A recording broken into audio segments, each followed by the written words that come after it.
अस्सलाम वालेकुम व्यूअर्स। उम्मीद करती हूँ कि आप सब खैरियत से होंगे। राबिया हसन के साथ बायो चैप्टर नंबर 3 बायोडाइवर्सिटी का टॉपिक हम आज डिस्कस करेंगे, कंजर्वेशन ऑफ बायोडाइवर्सिटी। तो टॉपिक को स्टार्ट करने से पहले प्लीज़ चैनल को सब्सक्राइब कर दें, बेल आइकन को प्रेस कर दें और वीडियोस को लाइक करें, शेयर करें। और जो मेरे चैनल पे न्यू हैं उनसे भी गुजारिश है कि वो चैनल को सब्सक्राइब करें और वीडियोस को लाइक करें। स्टार्ट करते हैं कंजर्वेशन ऑफ बायोडाइवर्सिटी का टॉपिक। ठीक है। इसमें सबसे पहले ना हमें दो चीज़ें बड़े आसानी से हमें समझाई गई हैं इकोसिस्टम में एक्सटिंक्ट स्पीशीज़ और इंडेंजर्ड स्पीशीज़ का। ठीक है, वन बाय वन उनको डिस्कस करेंगे, लेकिन उससे पहले हम ये पढ़ लेते हैं कि लास्ट सेंचुरी के दौरान, ठीक है, जो बायोडाइवर्सिटी थी ना, ये देखा गया था कि बहुत ज़्यादा उसको एब्जॉर्व किया गया था। क्या ऑब्जर्व किया गया था कि जो हमारे पास मॉडर्न इरा है ना, उसमें बढ़ती हुई पॉपुलेशन और ह्यूमन के एक्शन की वजह से जो स्पीशीज़ और इकोसिस्टम है ना, वो बहुत ज़्यादा ख़तरात का सामना कर रहे हैं। ठीक है, यहाँ पे बात की गई है कि आखिरी जो सदी थी उसके दौरान बायोडाइवर्सिटी को ख़त्म होते हुए बहुत तेज़ी से देखा गया। ठीक है, बहुत तेज़ी से बायोडाइवर्सिटी को ख़त्म होते हुए देखा गया, उसके लॉस को देखा गया। और ये भी देखा गया कि मॉडर्न इरा में जिस तरह से ह्यूमन एक्शंस हो रहे हैं ना, उसकी वजह से स्पीशीज़ और इकोसिस्टम को बहुत ज़्यादा ख़तरात का सामना करना पड़ रहा है।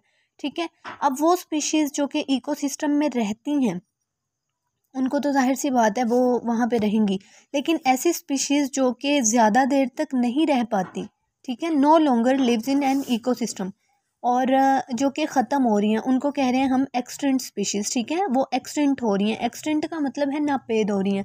तो ऐसी स्पीशीज़ जिनको ह्यूमन एक्शंस की वजह से ख़तरात का सामना करना पड़ रहा है और उनकी नस्ल ख़त्म हो रही है, तो ऐसी स्पीशीज़ को हम कहेंगे एक्सटिंक्ट स्पीशीज़। ठीक है, और ये इकोसिस्टम में बहुत तेज़ी से ख़त्म हो रही हैं।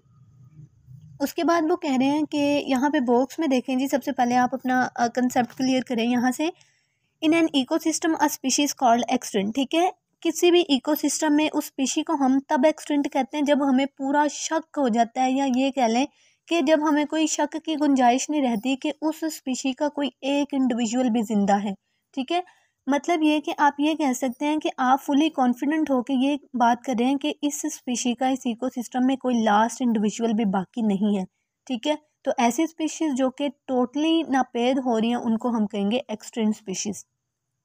जबकि इंडेंजर्ड स्पीशीज़ कौन सी होती हैं, नाम से ही जाहिर हो रहा है, ऐसी स्पीशीज़ जिनको नापैद होने का ख़तरा है। ठीक है, और या फिर आप ये कह लें कि जो नापैद हो रही हैं या फिर नियर फ्यूचर उनको ख़तरा है, वो रिस्क में है कि वो ख़त्म हो जाएंगी। क्लियर है? तो यहाँ पे हम देखते चलें जी, जब भी किसी इकोसिस्टम से स्पीशीज़ एक्सटिंक्ट होती है ना, तो उस इकोसिस्टम की जो स्टेबिलिटी होती है ना, वो ख़तरे में पड़ जाती है। ठीक है, one the species of an ecosystem become extinct, जब भी किसी इकोसिस्टम में स्पीशीज़ कम होना स्टार्ट होती हैं, या आप ये कह लें कि वो एक्सटिंक्ट हो जाती हैं, तो उस इकोसिस्टम की जो स्टेबिलिटी होती है ना, तवाज़ुन होता है, वो बरकरार नहीं रह पाता। ठीक है, और वो बहुत ज़्यादा ख़तरे में पड़ जाता है। ये जो बायोलॉजिस्ट है ना, वो उनके मुताबिक वो कहते हैं कि ये जो ग्लोबल इकोसिस्टम है, ये ना हो कि अगर बायोडाइवर्सिटी इसी रेट से इसी तरह मुसलसल कम होती रही, ठीक है, ख़त्म होती रही, तो ये ना हो कि ये जो ग्लोबल इकोसिस्टम है ना, ये कोलैप्स कर जाए, मतलब कि टकरा जाए और ख़त्म हो जाए। ठीक है, तो बायोलॉजिस्ट के मुताबिक बात यह है कि अगर इसी तरह से बायोडाइवर्सिटी कॉन्टीन्यूसली रिड्यूस होती रही इसी सेम रेट के साथ, तो क्या होगा, हमारे पास ये जो ग्लोबल इकोसिस्टम है ना हमारा, ये कोलैप्स हो जाएगा। ठीक है, अब बहुत ज़्यादा हमारे पास पाकिस्तान के अंदर ही आप देख लें, बहुत ज़्यादा स्पीशीज़ ऐसी हैं, प्लांट्स की भी और एनिमल्स की भी, जो कि एक्सटिंक्ट हो रही हैं। ठीक है, ख़त्म होना स्टार्ट हो रही हैं। इसमें डिफरेंट एग्जांपल्स हैं हमारे पास एक्सटिंक्ट स्पीशीज़ की। जैसे एग्जांपल्स देख लें हम इंडेंजर्ड और एक्सटिंक्ट स्पीशीज़ की। हमारे पास ये जो लाइन्स हैं, टाइगर हैं, चीता है, इंडियन वन हॉर्न्ड जो हमारे पास रिंकोसीरोस है, ठीक है, स्वैप है, डियर, इंडियन वाइल्ड एस, हैंगल और ब्लैक बक वगैरह। ठीक है, ये कुछ स्पीशीज़ हमारे पास ऐसी हैं जो कि पाकिस्तान में इंडेंजर्ड भी हैं और एक्सटिंक्ट भी हो रही हैं। तो ये उनकी एग्जांपल्स थी। अब यहाँ पे देखें, ये जी लाइन है हमारे पास, ये आजकल इन्होंने चिड़ियाघरों में रखा हुआ है और इनको मतलब कि इनकी सेफ्टी कर रहे हैं किस तरीके से। तो इन ये जो हमारे पास ये जो ऑर्गेनिजम्स है ना, इनको एक्सटिंक्ट होने से बचाया जा रहा है, ठीक है। जितना हो सके ना इनकी फास्ट ब्रीडिंग करवाई जा रही है, इनकी नस्लें बढ़ाई जा रही हैं। लेकिन अगर इंडिविजुअली एक है ना, तो हम उसके लिए भी बहुत ज़्यादा परेशानी वाली बात है हमारे लिए भी कि हम उनको बचा नहीं पा रहे, ठीक है। उसके बाद हम यहाँ पे देख लें जी, नीचे उन्होंने कहा है impact of human beings on biodiversity. Biodiversity के ह्यूमन बींग्स पे क्या असरात हैं, ये देखते हैं जी। ओके, सबसे पहले तो आपको ये पता होना चाहिए कि पॉपुलेशन लेवल जो है ना पाकिस्तान में या दुनिया भर में, ठीक है, वो बहुत तेज़ी से ग्रो कर रहा है, ठीक है। बहुत तेज़ी से जो है ना इंडिविजुअल उसमें ऐड हो रहे हैं, बहुत तेज़ी से ग्रो कर रहा है और पॉपुलेशन हमारी इंक्रीज़ हो रही है। फॉर एग्जांपल जी, मैं आपको एग्जांपल देती हूँ, यहाँ पे देखें, वो कहते हैं तकरीबन 10 साल पहले हमारे पास ना इस ज़मीन पे तकरीबन 5 मिलियन पीपल थे, ठीक है। अबाउट 10 years ago, 10,000 साल पहले अगर आप बात करें ना, तो सिर्फ और सिर्फ अर्थ पे हमारे पास 5 मिलियन पीपल थे। लेकिन जैसे जैसे एडवांसमेंट आई ना हमारी ज़राअत में, हमारी इंडस्ट्री में, एग्रीकल्चर और इंडस्ट्री में, तो ह्यूमन की पॉपुलेशन जो थी ना वो भी तेज़ी से ग्रो करने लग गई, ठीक है। अगर आप आज की पॉपुलेशन का पिछले 10,000 साल की पॉपुलेशन से आप कंपैरिजन करते हैं ना, तो सिर्फ आज की पॉपुलेशन जो है वो 700 मिलियन पीपल पे मुश्तमिल है, जो कि इस अर्थ पे रह रही है, ठीक है। यहाँ पे जी देख लें दोबारा से क्या मैंने बात की है कि 10,000 साल पहले अगर आप देखें ना, तो अर्थ पे जो पॉपुलेशन थी ना वो ओनली 5 मिलियन पीपल की थी। लेकिन जैसे जैसे एडवांसमेंट आई हमारी एग्रीकल्चर में और हमारी इंडस्ट्री में, तो ह्यूमन की पॉपुलेशन रैपिडली ग्रो कर गई, ठीक है। आप पिछले 10,000 साल की पॉपुलेशन को आज की पॉपुलेशन से कंपेयर अगर करते हैं, तो आज जो पॉपुलेशन अर्थ पे प्रेजेंट है ना, वो 700 मिलियन पीपल ज़मीन पे रह रहे हैं, ठीक है। अगर आप इंडिविजुअली देखें ना, या वन डे का आप अंदाज़ा लगाएं, तो कम से कम 2,60,000 पीपल जो है ना हमारे पास, वो एक दिन में हमारी पॉपुलेशन में ऐड हो रहे हैं। और अगर आप 1 मिनट का अंदाज़ा लगाएं, तो 1 मिनट में मोर देन 180 पीपल जो हैं, इंडिविजुअल जो हैं, वो पॉपुलेशन में ऐड हो रहे हैं।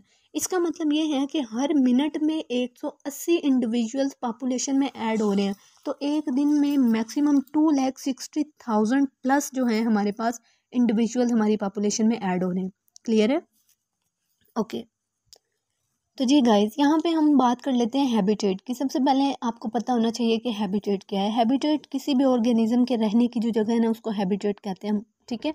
हैबिटेट जो लॉस है ना हमारे पास, प्रोबेबली हमारे पास सबसे ज़्यादा जो ख़तरा है ना, वो हैबिटेट लॉस का है हमारे पास बायोडाइवर्सिटी जो कि अर्थ पे आजकल है, ठीक है। Habitat loss is probably the greatest threat to biodiversity. सबसे बड़ा ख़तरा जो बायोडाइवर्सिटी को है ना, वो हैबिटेट के लॉस होने का है, जो कि हमारी ज़मीन पे आजकल प्रेजेंट है, ठीक है। अब जी देखें, 700 मिलियन ह्यूमंस की पॉपुलेशन को, ये जो लिविंग हमारे पास ऑर्गेनिजम्स हैं, इनकी पॉपुलेशन को इम्प्रूव करने के लिए हमने कुछ सीरियस थ्रेट्स जो है ना, जो कि बायोडाइवर्सिटी को सर्वाइव कर सकते हैं, उनको इम्पोज किया। अगर यहाँ पे आप देखें ना कि स्पीशीज़ की एक्सटिंक्शन की जो सबसे बड़ी वजूहात हैं वो कौन कौन सी हैं, तो यहाँ पे डिफरेंट हमारे पास काजेज़ आ जाते हैं स्पीशीज़ एक्सटिंक्शन के। सबसे पहला जो काज है हमारे पास, वो आ जाता है हैबिटेट लॉस, ठीक है। रहने के लिए जगह ही नहीं है। डिफोरेस्टेशन, ये दरख्तों का बहुत तेज़ी से कटाव हो रहा है। ओवर हंटिंग है, जानदारों का जो है, जानवरों का बहुत ज़्यादा शिकार किया जा रहा है। इंट्रोडक्शन और रिमूवल ऑफ स्पीशीज़, मतलब इंट्रोड्यूस भी हो रही हैं और रिमूव भी हो रही हैं स्पीशीज़। डेथ भी उतनी है, डिक्लाइन रेट भी है, और हमारे पास जो बर्थ रेट है वो भी उतना ही है। Pollution and climate change are the major, और सबसे बड़ी जो वजूहात है उनमें से पोल्यूशन, ठीक है, आलूदगी, और जो क्लाइमेट आबो हवा की चेंजेस है ना, वो हमारी जो स्पीशीज़ है ना उनकी एक्सटिंक्शन की बहुत बड़ी वजह है, ठीक है। यहाँ पे भी आप डायग्राम में देख सकते हैं, इसमें भी उन्होंने जो है स्पीशीज़ एक्सटिंक्शन की जो काजेज़ बताए हैं।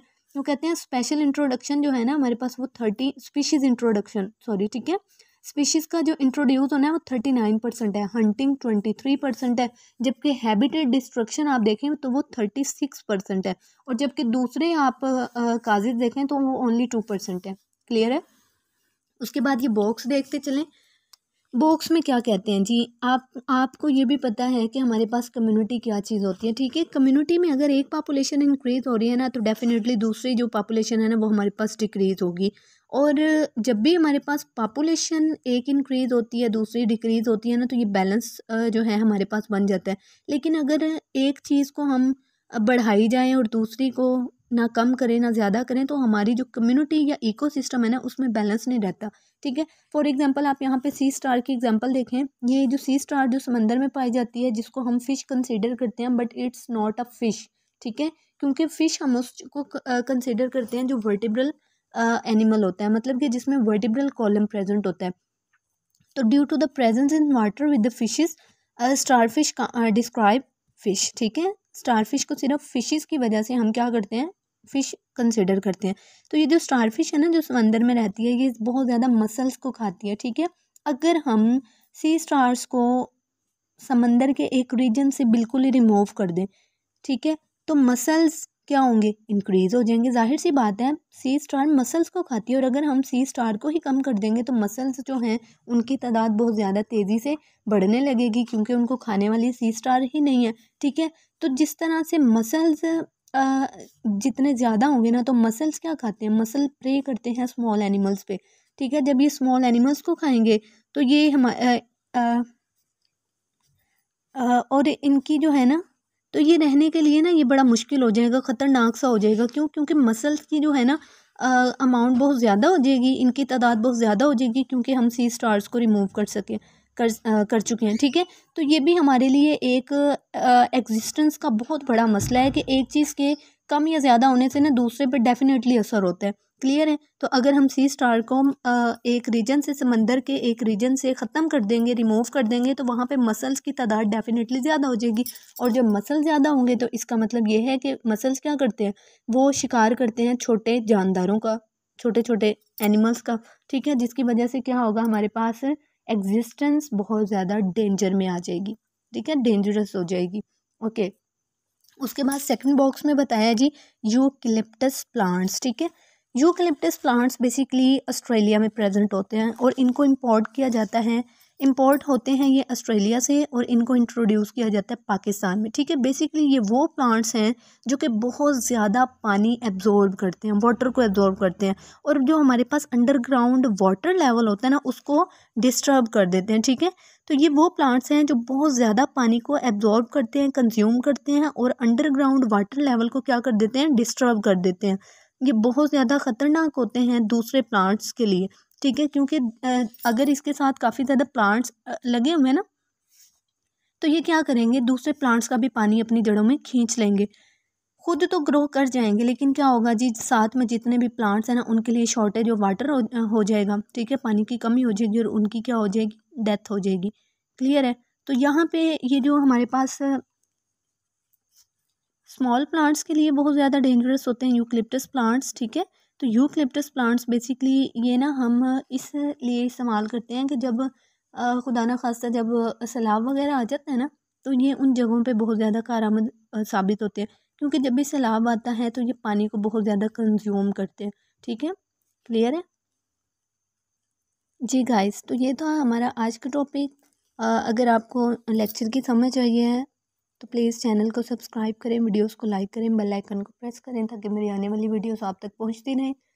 तब तक के लिए अपना ख्याल रखिएगा। फ़ी अमानिल्लाह। अल्लाह हाफिज़। दुआओं में याद रखिएगा।